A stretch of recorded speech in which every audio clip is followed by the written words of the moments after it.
When I was young, I didn't really know what I was going to do when I got older.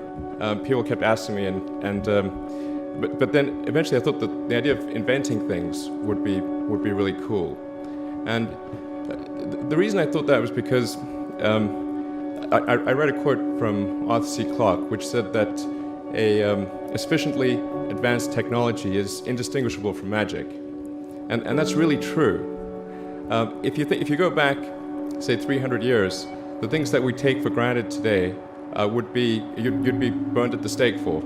Being able to fly, being able to see over long distances, being able to communicate, and having access to all the world's information instantly from almost anywhere on the earth.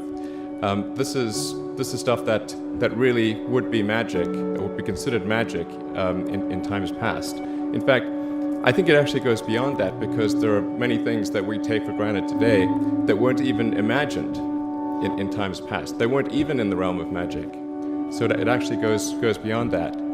So I thought, well, if I can do some of those things, basically if I can advance technology, then that's like magic, and that would be really cool.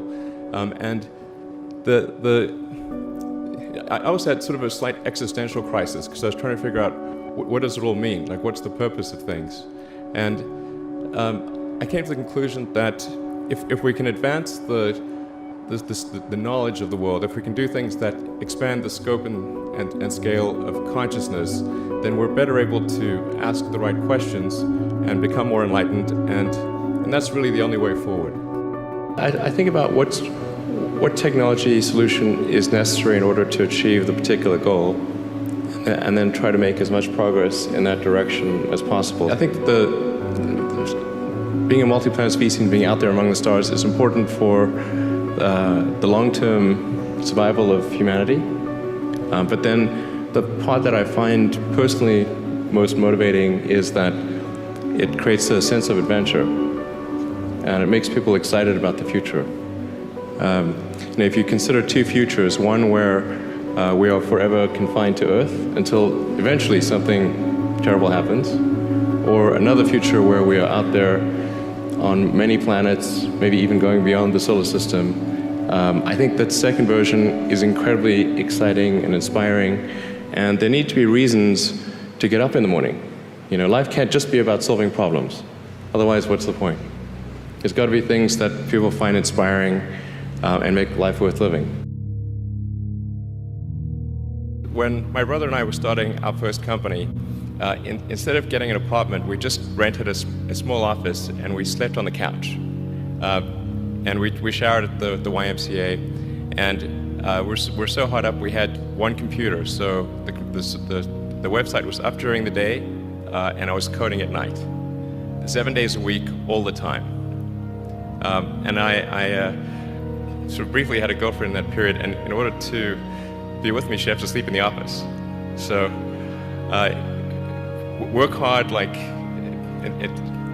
every waking hour. That's the thing I would say particularly if you're starting a company. A natural human tendency is wishful thinking. So a challenge for entrepreneurs is to say, well, what's the difference between really believing in your ideals and sticking to them versus pursuing some unrealistic dream that doesn't actually have merit? And that is a really difficult thing to tell you. Can you tell the difference between those two things? Right. So you need to be sort of very rigorous in your self-analysis. I think certainly extremely tenacious, and then just work like hell. You just have to put in 80 to 100-hour weeks every week. All those things improve the odds of success.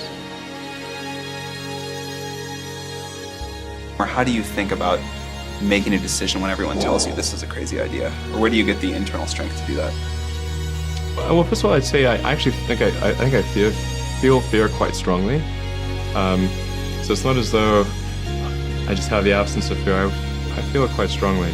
But there are just times when something is important enough, you believe in it enough, that you do it in spite of fear. People shouldn't think, well, I feel fear about this, and therefore I shouldn't do it. It's normal to feel fear. So you just feel it and let the importance of it drive you to do it anyway? If you just accept the probabilities, then That diminishes fear. Drive overrides fear. It's about believing in the future and thinking that the future will be better than the past. And I can't think of anything more exciting than going out there and being among the stars.